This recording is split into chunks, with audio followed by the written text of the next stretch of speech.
Joseph Messinger est un spécialiste de la communication non verbale. Il s'attarde particulièrement sur la symbolique des gestes et forcément, il a écrit plein de livres sur le sujet, mais alors plein de livres.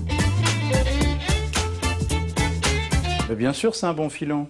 Et en plus, non seulement c'est un bon filon, mais j'ai tout le marché, j'ai toutes les parts de marché, parce que j'en ai fait tellement des bouquins, bon, à force, que quand quelqu'un essaye de sortir un bouquin sur les gestes, il se plante. Alors que c'est parfois de très bons bouquins. Et lorsqu'on est autant obsédé par les gestes, on ne peut pas rester insensible très longtemps devant les mimiques de notre cher président. Petit décryptage de la sarco-attitude.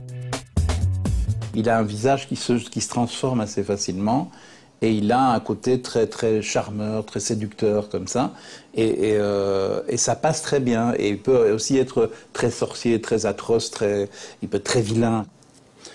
Il efface les lèvres, ça veut dire qu'il est en train de réfléchir comment il va rouler l'autre dans la farine, quoi, pour rester poli et de bon ton. Il y a ça aussi, quand on parle de ce qu'on ne sait pas, de ce qu'on ne connaît pas, on fait le clocher, quoi. Tous les politiciens font ça.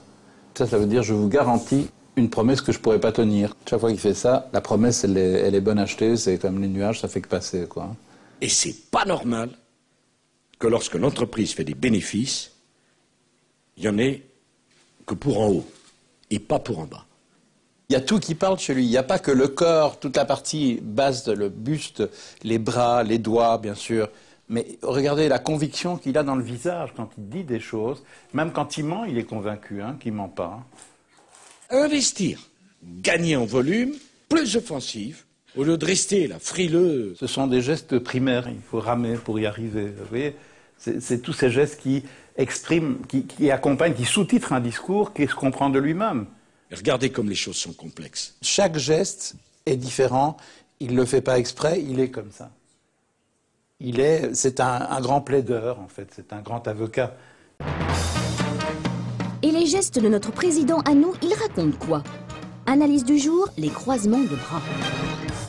Alors là, il croise en mode défensif, donc c'est logiquement son mode classique, normal. Mais comme il est très anxieux, et là il change, il passe en mode offensif. Alors qu'en général, on ne passe pas de l'un à l'autre, c'est invariable. Sauf si on est un traqueur, un grand traqueur. Regardez, c'est Gabin, quoi. Mais en mieux. Et il a la trouille, quoi. Il n'est pas le seul, hein. Il y a des grands professionnels qui ont une trouille terrible de passer devant la caméra. Et non, Philippe, restez avec nous. En plus, il est bien. En plus, je ne le connais pas du tout, donc il ne me connaît pas. Donc la seule chose que je puisse lui dire, s'il nous regarde, c'est que je regrette de ne jamais avoir peur.